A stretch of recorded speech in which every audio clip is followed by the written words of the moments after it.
What is a dirty little secret about an industry that you have worked in, that people outside the industry really should know?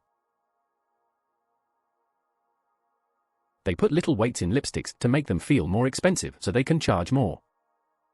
Same for Beats headphones. Same for winning fishing tournaments. We got weights in fish. Reminder kids, always read the ounce on beauty products to know what you're actually paying for. Lipstick bullets all contain about the same amount of product, the extra weight is added to make the packaging feel heavier, implying better materials. And if you think the packaging is higher quality, you assume the product it contains is also higher quality. If it's the first time a professor is teaching a course, there is a good chance they are just one lecture ahead of the rest of the class. And we usually vastly overestimate what's reasonable for people to understand in the course, so the first few years are usually harder, with the final exam mark significantly massaged while we cut out the portions of the course that are too difficult. One hidden part of being a TA is reminding the professor what it's like to be a student. I remember when my professor gave me his draft of the final exam beforehand to proofread. Those kids will never know how much I did for them, but I must have saved them like 20% of their final average.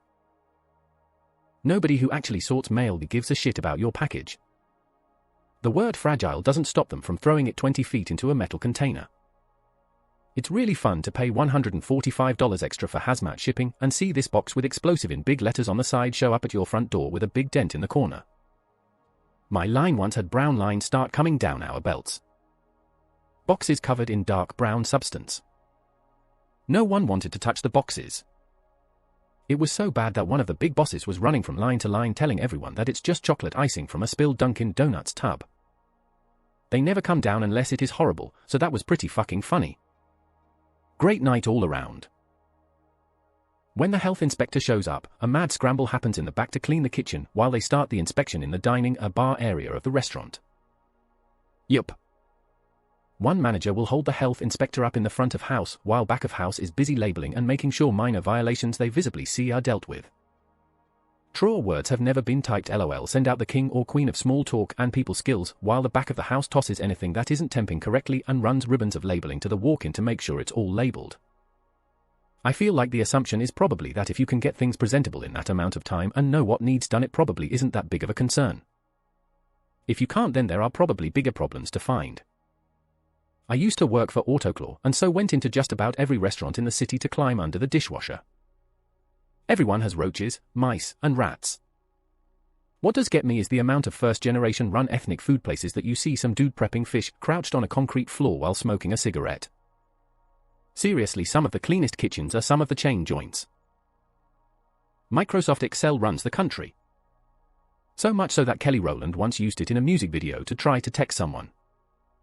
Microsoft Excel runs the entire global financial industry. Yes. The liquidity and balance sheet of trillions of banks is all calculated and held in macro-ridden Office 97 Excel sheets that sit on somebody's desktop computer.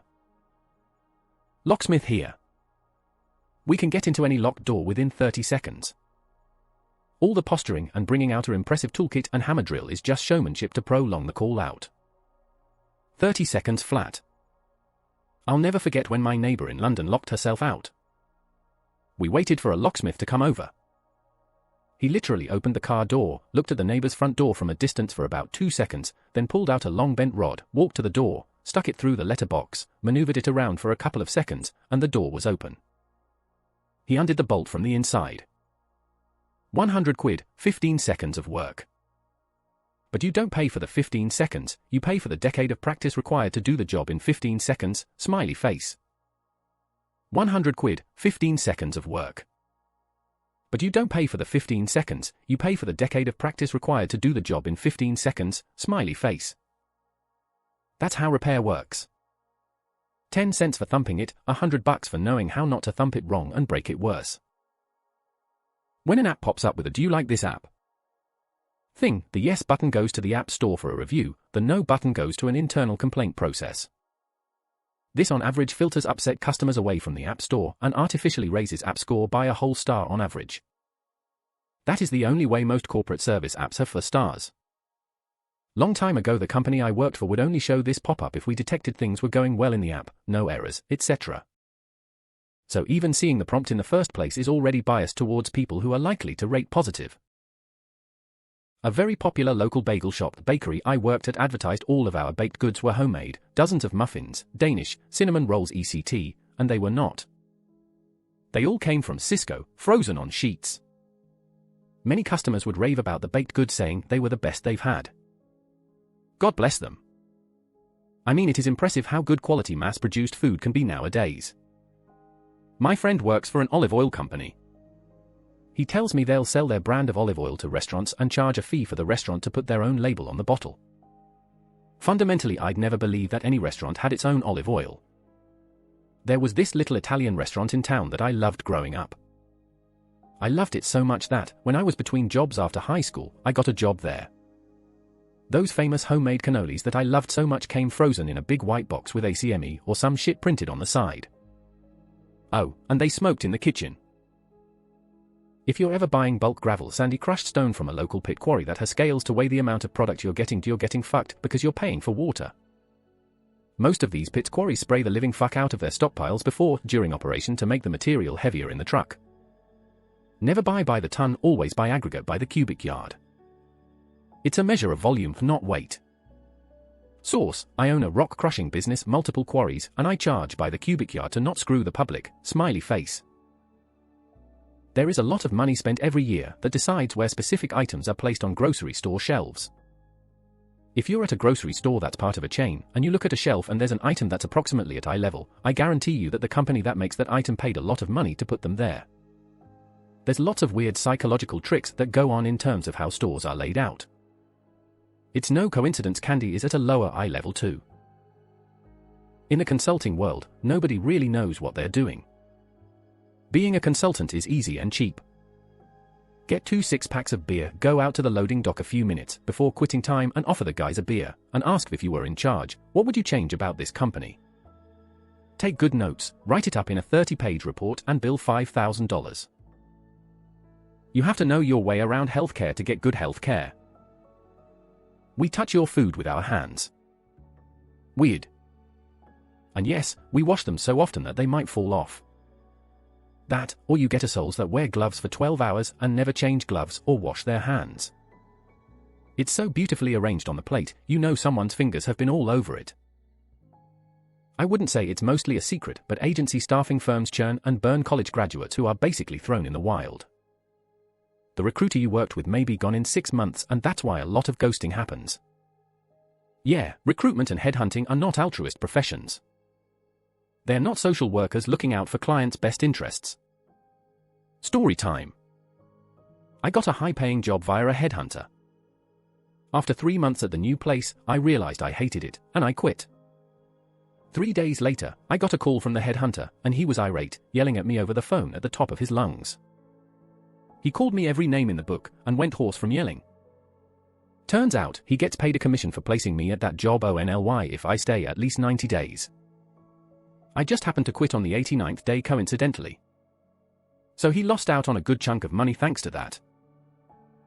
If your business uses an inventory company, your numbers will not be correct. When I worked retail, we used to hire temps from RGIS to help us. We had to stop because they were so incompetent that they actually made the job take longer than if we did it ourselves. Ex-farmer here. Specifically, I worked at a bio-certified one. Since there were no pesticides or herbicides used, every snail, every bug, every mouse had to be killed manually or by having a lot of their natural predators around, i.e. cats. The reason?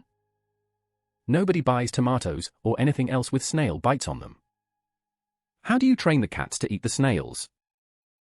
LChat. Wells Fargo and other banks, WF is just the worst I've had experience with. It likes to come up with ways to illegally charge you fees. They then eventually get sued, pay a fine that is less than 1% of the profit they made on those fees, then finds a new slightly different way to fuck you some more. Rinse and repeat. Find a good credit union. Mega banks are all screwing you over.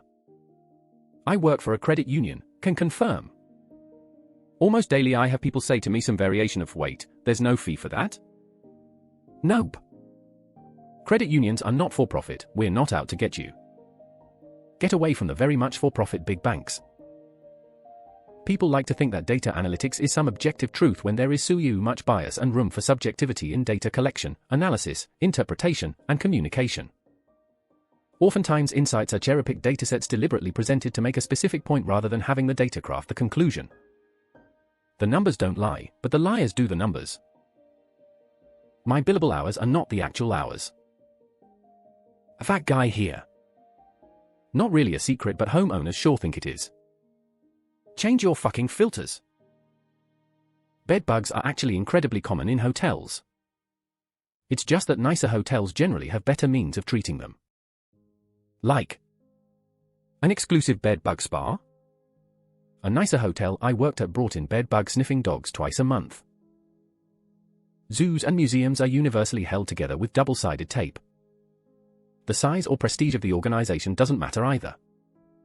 Also, the dinosaur bones that you're oohing and ahhing over are probably plaster. The actual bones are stored safely in the basement. Aerospace has a phrase, get healthy in maintenance. Underbid the contract to win to the work, then they overcharge on the maintenance activities. It's an investment strategy that pays well. Many aerospace sites have cash cows, long-term maintenance contracts that keep the money coming into the site.